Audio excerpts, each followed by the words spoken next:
Hello friends, केम छो? जय श्री कृष्ण, जय अंबे। आज આપણે બનાવીશું બાજરી અને ઘઉંના લોટમાંથી મેથીની ફરસી પૂરી આપણે બનાવીએ. જો અડધો અડધો કપ બે લીધો છે બાજરીનો લોટ અને ઘઉંનો લોટ. મેથી સાતળવા માટે એક ટોપલી તેલ મેળ્યું અને હિંગ થોડીક આગળ પડતી થોડીક નાખી એટલે પૂરીનો સ્વાદ સરસ આવે.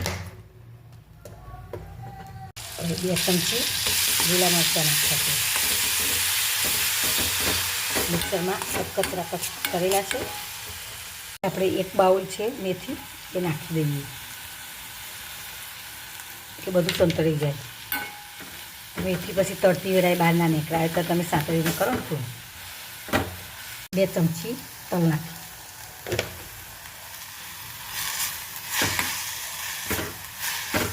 મસાલા કરી દઈએ. હવે તેમાં હું અધકચરો મરીનો પાવડર નાખું છું, થોડા અજમા નાખું છું, શેકેલા જીરાનો પાવડર નાખ્યું. હવે આપણે ધાણા જીરું પાવડર 1 ચમચી નાખ્યું, 1 ચમચી હળદર નાખી, 1 ચમચી લાલ મરચું નાખવાનું,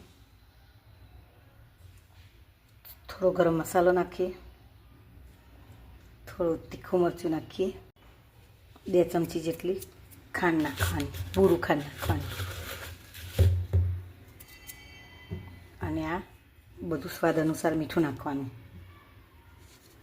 આપણો આ લોટ બંધાઈ ગયેલો છે આવો, અને જોરાવાળા નાના નાના ગુલ્લા કરી દઈશું. ફ્રેન્ડ્સ, આપણે આ પૂરીઓ નાખી દઈએ. તળી હવે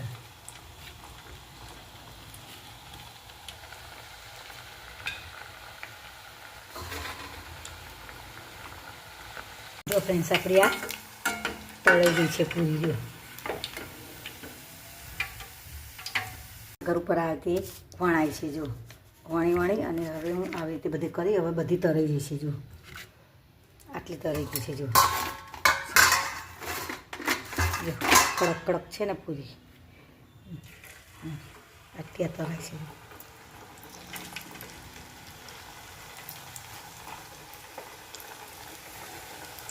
જો ફ્રેન્ડ્સ, આપણી આ બધી પૂરી તૈયાર છે. જો બધી આ ગરમ છે એટલે થોડીક એવી છે.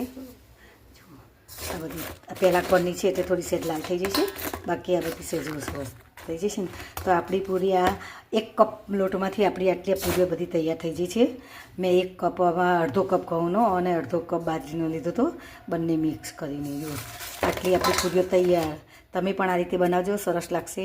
બાળકોને નાસ્તામાં અને મોટાઓને નાસ્તામાં પણ ખવાય, મહેમાન આવે તો પણ પીરસાય.